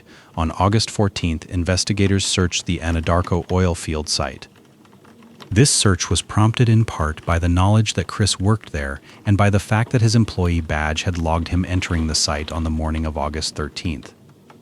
They searched but did not immediately locate the bodies. The site was large, and they were working from limited information about where specifically to look. On August 15th, they brought Chris Watts in for the polygraph. The polygrapher, a Colorado Bureau of Investigation examiner, conducted a pre-examination interview before administering the test. It is in this pre-exam interview that the giggle happened. The moment when the examiner asked whether Chris could think of any way that someone might go about making a person disappear, and Chris laughed, not a long or uncontrolled laugh, but a brief, reflexive one, and said it was a hard question because he had nothing to do with it. The examiner documented this reaction. The polygraph itself was administered, and the result came back. Deception indicated. This is the formal finding of the test, not failed, technically because polygraph results are not pass or fail in a courtroom sense, but deception indicated, meaning the physiological responses associated with deception were present when Watts answered the relevant questions. They moved into the interrogation. The interrogation of Chris Watts on August 15th is itself a significant piece of the public record. The lead detective was Grom Coder of the Frederick Police Department. Coder was experienced and methodical, and the approach used in the interview was a version of a technique designed to create a conversational dynamic rather than an adversarial one, to give the subject room to construct a narrative and then to follow the narrative to where it broke. What Watts gave them was the baby monitor story. He said he and Shanann had argued when she came home. He said he had been looking at the baby monitor and had seen something that he could not fully describe, something Shanann was doing to the girls. He said he had become overwhelmed with emotion and had attacked Shanann. He said he was not sure exactly what he had done to her. He said he did not know what had happened to the girls after that. He cried at certain points. He apologized. He said he was not a bad person. He said he loved his family. The investigators noted the internal inconsistencies. The baby monitor claim was easily checkable. The devices stored footage, and the cloud storage records would show whether anything was captured that morning.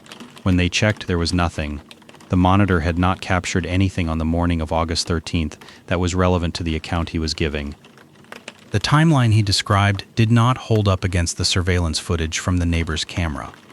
His claim not to know what had happened to the girls was not credible given that he had been logged entering the oil field that morning, and given that the pre-polygraph search of the site, while not conclusive, had given investigators a location to focus on. They arrested him on August 15th. He was charged with suspicion of murder. The following day, August 16th, Chris Watts agreed to show investigators where the bodies were.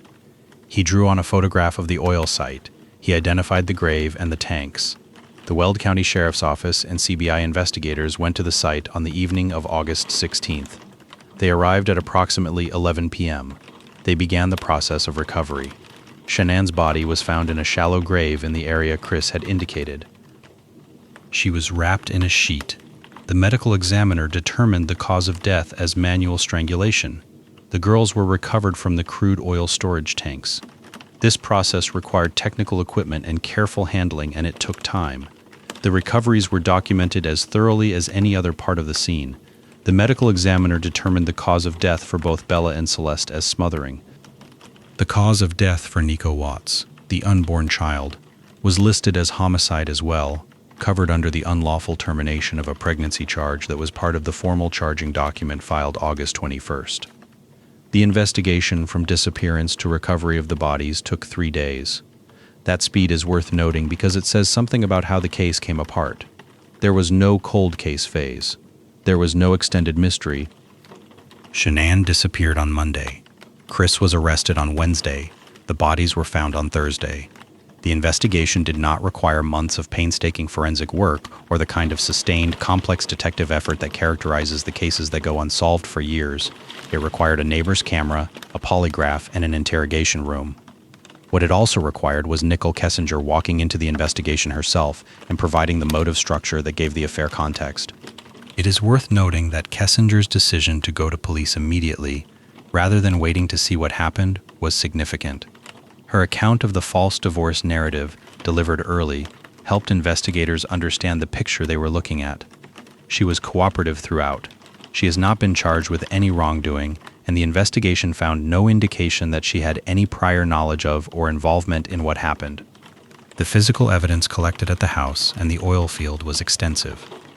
The crime lab processed trace evidence. The medical examiner documented findings in detail, and the resulting package of evidence combined with the surveillance footage, the phone records, the text messages, the polygraph results, and Chris Watts' own partial confession constituted an evidentiary case that would have been extremely strong at trial. There was never a trial.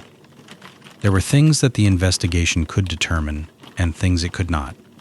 It could determine cause of death for each victim. It could determine the timeline of Chris Watts' movements on August 13th. It could document the existence and timeline of the affair with Nicole Kessinger. It could establish that the baby monitor story was false. It could demonstrate, through the trail of texts and emails and financial records, the pressures and dynamics of the Watts marriage in the months before August 13th. What it could not determine was motive in the full psychological sense, not the financial pressure, not the affair which are context and circumstance rather than explanation, but the thing that happened inside Chris Watts that caused him to choose violence over the available legal alternatives. Chris Watts did not have a history of domestic violence. There is no record of prior violence in the relationship. Shanann's friends and family, when interviewed, did not describe a relationship with a history of physical abuse. The marriage had been under strain. It had experienced the typical stresses of young couples with children and debt and demanding jobs. But there was no red flag of the specific kind that domestic violence specialists look for when trying to predict who is at risk of violence from a partner. He was, by the record, an ordinary man who had never hurt anyone before, in a failing marriage, having an affair, who on one morning in August made a choice that was incomprehensible to everyone who knew him. Investigations can document choices. They cannot always explain them. The Weld County investigation documented this one with unusual completeness. The DA's office preserved it and released it to the public. And the public, the researchers and journalists and documentary filmmakers and true crime listeners who have spent years going through those 3 terabytes, has spent years trying to find the explanation in the documentation. It is not there.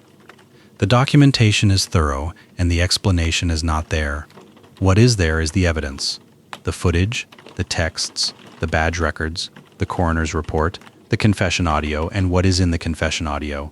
The February 2019 interview is, In some ways, the closest the record gets to the inside of what happened. In that 5-hour conversation, Chris Watts describes the events of August 13th in a voice that people who have listened to it describe in remarkably consistent terms: calm, flat, almost clinical, with occasional moments that might be emotion and might be performance, a voice that gives you the sequence without quite giving you the man who lived it. He tells them what he did. He does not fully tell them why.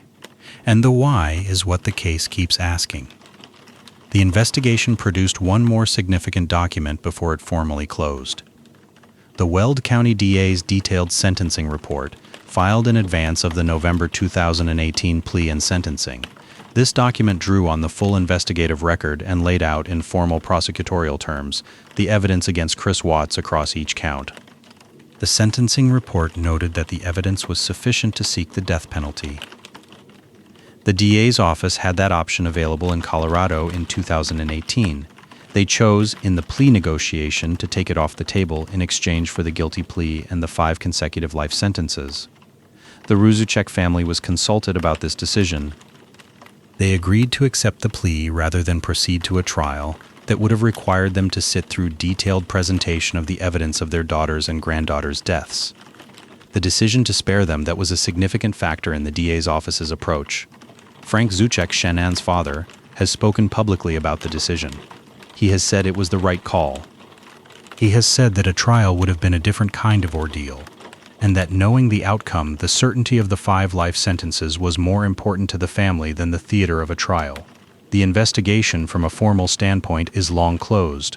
The bodies have been buried. The evidence has been preserved. The DA's files have been released to the public. The case is in the record. What remains open in the informal sense is everything the investigation could not close.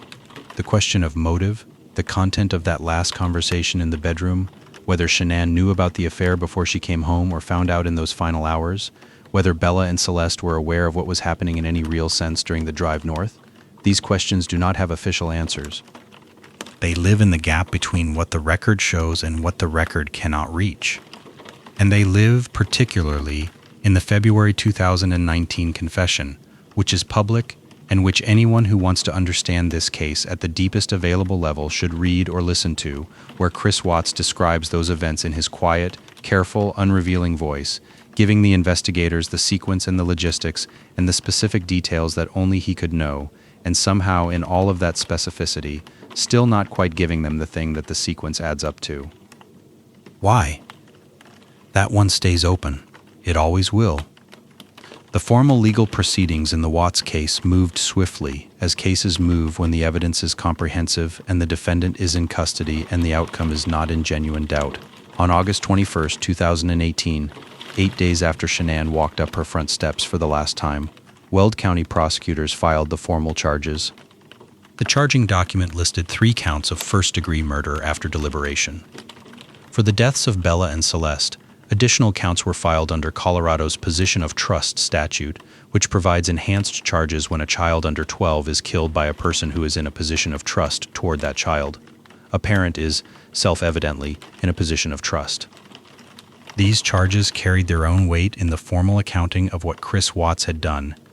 He was also charged with 1 count of unlawful termination of a pregnancy, covering the death of Nico, the unborn child who would have been born in January 2019. This charge gave legal form to the recognition that the pregnancy was one of the victims. 3 counts of tampering with a deceased human body were also filed, covering the transport and concealment of each of the 3 bodies he had placed at the oil field. In total, the charging document presented a case that, if tried and convicted on all counts, would have supported a sentence of death. The death penalty was, in 2018, available in Colorado. It would be abolished by the state legislature in 2020, 2 years after the Watts murders and 2 years after Chris Watts had already been sentenced to life. The negotiations between the prosecution and the defense focused on that death penalty question. Defense attorneys for Chris Watts sought to avoid a capital trial, both because of the certainty of conviction given the evidentiary weight of the case, and because a death penalty trial would have required the Rzucek family to endure a lengthy, public, procedurally intensive process that would have surfaced every piece of evidence in formal testimony. The prosecution, with the family's input, agreed to the plea deal. On November 6, 2018, Christopher Lee Watts stood in a Weld County courtroom and pleaded guilty to all charges. The sentencing proceeding on November 19, 2018 was not a long one. There was no presentence investigation in the traditional sense, since the plea agreement had already established the sentencing parameters. Judge Marcelo Kopko accepted the plea and imposed the agreed sentence. 5 consecutive life terms without the possibility of parole. 5 consecutive life terms, not concurrent, consecutive. The practical effect of consecutive versus concurrent life sentences is academic in this case, since no human being lives long enough to serve more than one life sentence. But the consecutive structure was deliberate and communicative. It was a formal statement from the court that each of the 5 lives, Shanann's, Bella's, Celeste's, Nico's, and the life of the marriage and family itself, as represented in the tampering and possession of trust charges, was being counted separately. Each one carried its own sentence. Chris Watts was transferred after sentencing to the Weld County Jail for processing, and then transported to Wisconsin, specifically to Dodge Correctional Institution in Waupun, a maximum security facility. The transfer out of Colorado was, by accounts, partly a security decision. A man who had killed his pregnant wife and small children in a state where the case had received massive media coverage might face particular dangers in a Colorado prison population. In Wisconsin, he began serving his sentences. He was 33 years old. He will not be released. The sentencing was in one sense the formal close of the legal story. The charges had been filed, the plea had been entered, the sentences had been imposed. The Weld County DA's office released the discovery materials. The case was, as a matter of legal record, done. In another sense, the sentencing was simply the moment when the formal legal process handed the case back to everyone else. To the family, to the journalists, to the documentary filmmakers, to the public, to the true crime community, to the researchers and the curious and the people who would come to the case years later through a Netflix documentary or a podcast or a search result and find themselves in the middle of something that refused to sit still and be understood. The February 2019 prison interview is, in many ways, the most significant thing that came after the sentencing. It was arranged through the efforts of Shanann's family, who wanted a complete account, and through cooperation between the Weld County DA's office and the federal and state agencies involved in the original investigation. A team of investigators, a CBI agent, an FBI agent, and a Frederick police detective traveled to Dodge Correctional Institution in Wisconsin on February 18, 2019. They sat down with Chris Watts for 5 hours. He knew why they were there. He had agreed to the interview, and in that interview he recanted the baby monitor story entirely and told them what had actually happened. He described strangling Shanann. He described the drive to the oil field. He described what happened there in the specific detail that only someone who had been there could give: the tank, the blanket, the sequence, the things the girls said. He described Bella's question. He said he could still hear her asking it. The investigators asked him why he had chosen to do this instead of simply leaving. He did not give a single stable answer. He said various things in various parts of the interview. He mentioned the affair. He mentioned feeling trapped. He mentioned things that did not add up to a coherent explanation. The transcript of the interview was released publicly in March 2019. The audio was also released. It is available. People have listened to it in its entirety, all 5 hours, and come away from it with different things. But virtually everyone who has described the experience describes a specific quality to Watts's voice. Calm, contained, almost neutral, as though he is describing a route he has driven rather than a sequence of actions he performed on his family. Whether this is dissociation, or sociopathy, or simply a communication style is not something the interview resolves. It gives you the facts. It does not give you a person who seems to fully inhabit them. There are things the February interview confirmed that the initial investigation had documented circumstantially. The baby monitor story was invented. The timeline was, as the surveillance footage had suggested, the girls were alive during the drive. There are also things the interview provided that had not been fully established before. The sequence at the oil field, the specific statements Bella made, the fact that the girls were alive and aware during part of what happened. The Roggen family has spoken about the interview in public statements. They were given access to its contents. Frank Roggen, Shanann's father has said that knowing exactly what happened, having the full account rather than the partial one, was something he needed, even though the account was devastating. Shanann's friend Nicole Atkinson has spoken publicly about the case multiple times in the years since August 2018. She has been present for victim advocacy events. She has spoken about Shanann as a friend and as a person, not only as a victim. What remained open after the February interview, what remains open now is the same thing that was open after the arrest and after the sentencing and after the discovery materials were released and after the Netflix documentary came out. Why? Not the how, which is documented with unusual completeness. Why? Chris Watts has, in various communications from prison, offered various partial answers to this question. None of them have been fully satisfying. None of them have landed as the thing that makes it make sense, which may be, in the end, because there is no version of the answer that makes it make sense. Because the gap between the available legal alternatives, divorce, separation, shared custody, starting over at 33, and the choice he made is a gap that no explanation can fully bridge. The legal record is complete. What it shows is that Christopher Lee Watts, on a Monday morning in August 2018, committed 4 acts of murder in Weld County, Colorado, and that he pleaded guilty to them, and that he is serving 5 consecutive life sentences, and that he will die in a Wisconsin prison. That is what the record shows. It is the other thing, the thing the record cannot show, the thing inside the man, that the case keeps refusing to close around. The contested aspects of this case, and there are some, though they are not about what happened, are worth naming clearly. The first is motive. The prosecution, the investigators, and most commentators have operated on the theory that Chris Watts killed his family because he wanted to be free of them, free to pursue the relationship with Nicole Kessinger, free of the financial obligations of a wife and children and a 3rd child on the way, free of the version of himself that Shanann's social media had documented so publicly. This theory is logical and consistent with the evidence. It is also not fully proven in the sense that Watts himself has never said cleanly and consistently, "I did this because I wanted to be free." What he has said varies and has elements of self-serving revisionism. The second contested element is the question of whether this was premeditated or something that happened in a terrible moment that then required desperate improvisation. Watts has said, in the February 2019 interview, that he had not planned it. Some of his later letters from prison suggest a more complicated picture. Legal analysts and crime researchers who have examined the case note that the distinction may matter less than it seems because the actions taken after the death of Shanann, driving to the oil field with the children, what happened there, are difficult to characterize as anything other than deliberate. The third, and perhaps most painful, is whether Shanann knew about the affair before she came home from Arizona, and whether that knowledge was part of the conversation that preceded her death. The record does not definitively establish this.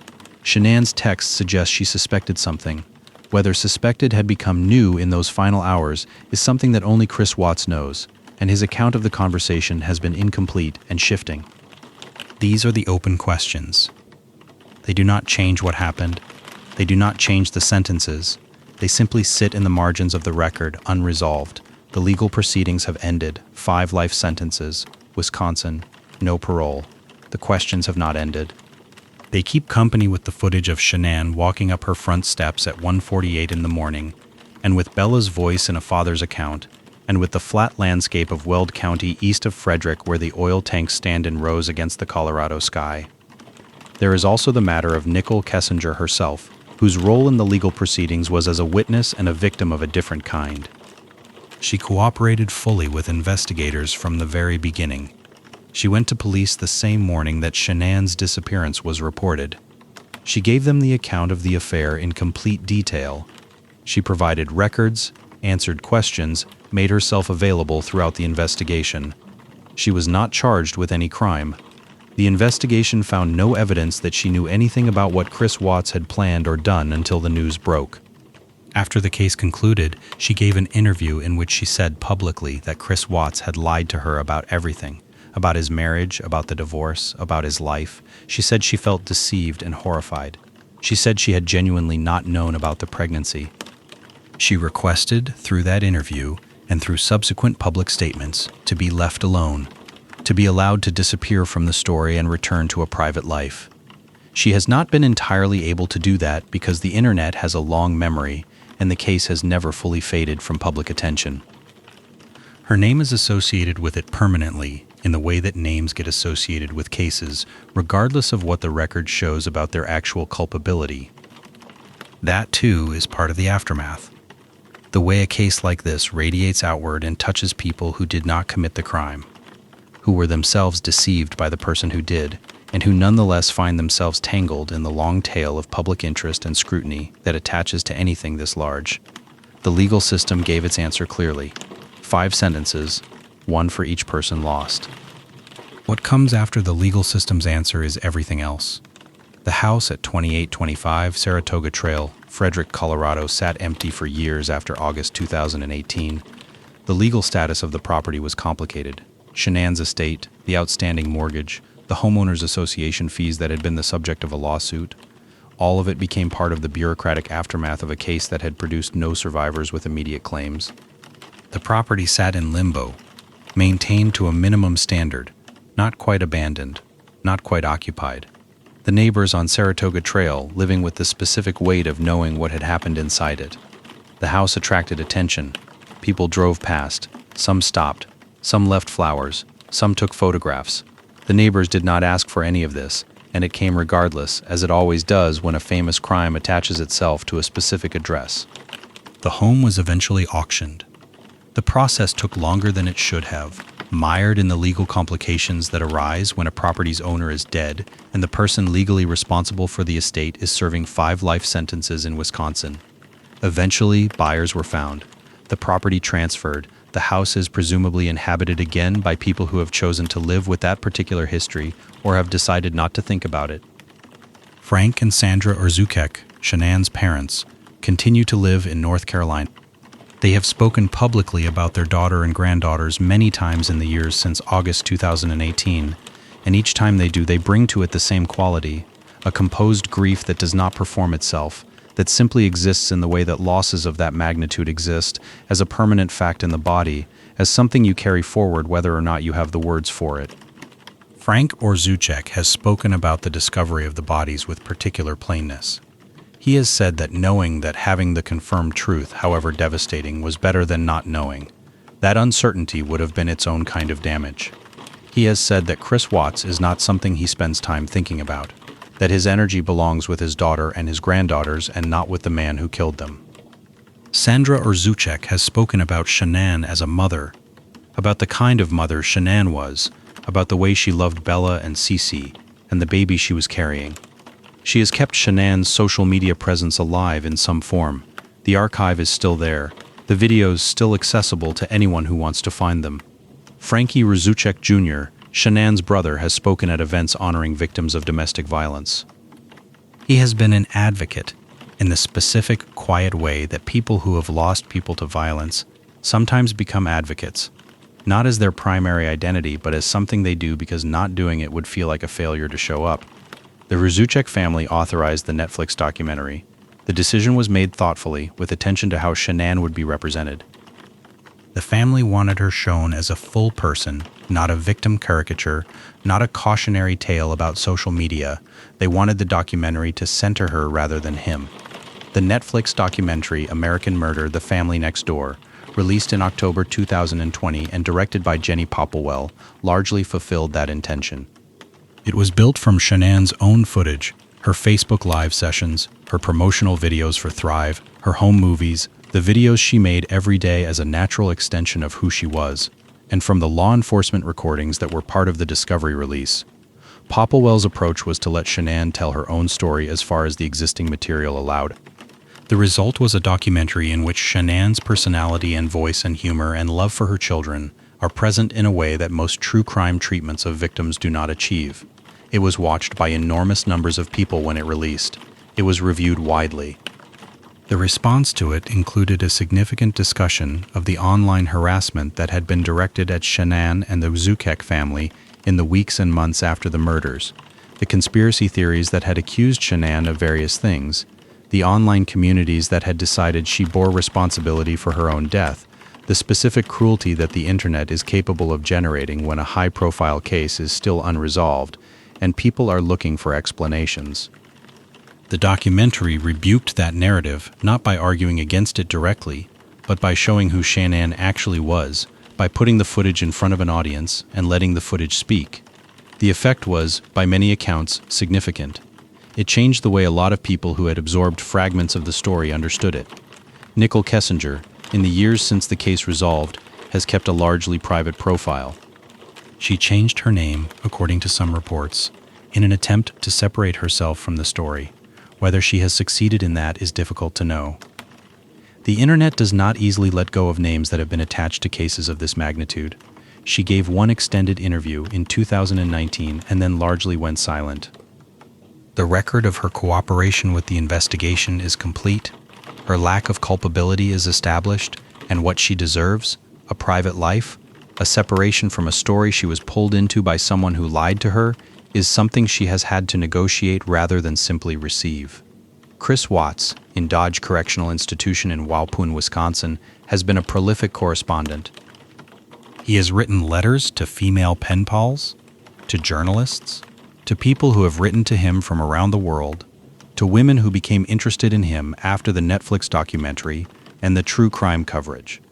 The letters he has sent, excerpts of which have been published by people who received them, cover a range of topics: his faith, his conviction that God has forgiven him, his claim to be a changed man, his statements that he is not the same person who did what he did on August 13, 2018. These letters have been received with predictable ranges of response. By some with the specific fascination that certain audiences have for convicted killers who claim redemption, and by others with a colder response that notes the gap between the claim of transformation and the enormity of what was done. The letters are, in any case, the voice of a man who will spend the rest of his life inside a maximum security prison, who has chosen faith and correspondence as the texture of that life, and who is the only living person with direct knowledge of what happened in the early hours of August 13, 2018. Colorado abolished the death penalty in March 2020. Governor Jared Polis signed the repeal into law and commuted the sentences of the 3 men on death row at the time to life without parole. Had Chris Watts not pleaded guilty in November 2018, had he chosen to go to trial and had been convicted and sentenced to death, that sentence would have been commuted in 2020 to life without parole.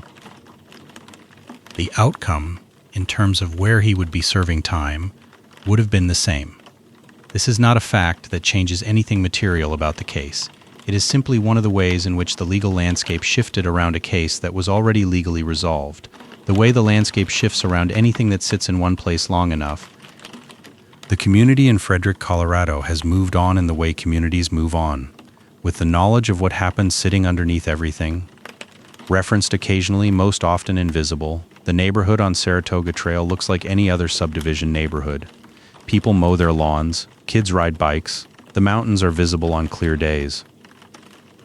The anniversary of August 13th comes every year and is marked, in various places online, by people who were touched by the case in one way or another: Shanann's friends, the true crime community, journalists who covered it, documentary viewers who feel a connection to the family through the footage they watched. The Zusek family observes it in their own way. The case does not resolve because these things do not fully resolve. The legal chapter closed in November 2018. The February confession closed some of the investigative questions. The Netflix documentary closed some of the narrative gaps. What does not close is the loss itself. That is not the kind of thing that closes. There are things that came out of this case that changed things in small and large ways beyond the family itself.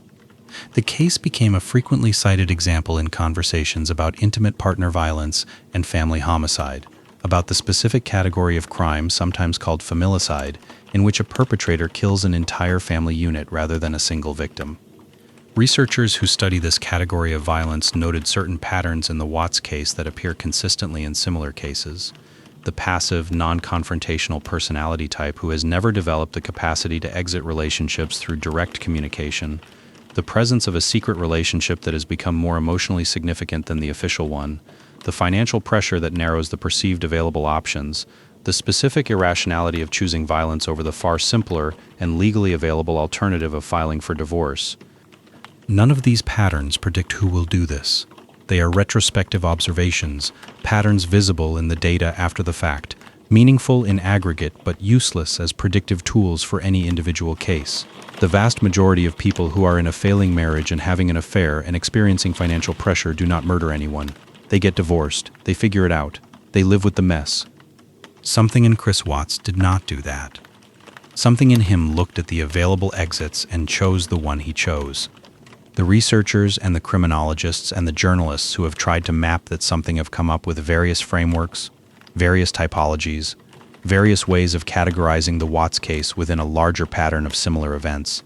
None of them explain it. The case also became part of a larger conversation about social media and grief and public life, and the way that a person's online presence can survive them in ways that are both a gift and a complication. Shanann's videos are still there. Her Facebook profile still exists in some form. Her Thrive promotional content, the birthday videos, the morning routines, the clips of Bella and Celeste in the kitchen, all of it is accessible. This is not nothing. There is something that it gives to the people who loved her, the ability to hear her voice, to watch her face, to experience something that approximates presence even after presence is no longer possible. There is also something it takes or complicates. The archive is permanent and public and accessible to anyone, including people who find it for the wrong reasons, who watch it with the wrong intent, who overlay it with the knowledge of what happened after and transform it into something Shanann never intended it to be. She did not film those videos as evidence. She did not film them knowing they would be studied. She filmed them because she was building a business, and because she liked connecting with people, and because she was the kind of person who naturally documented her life.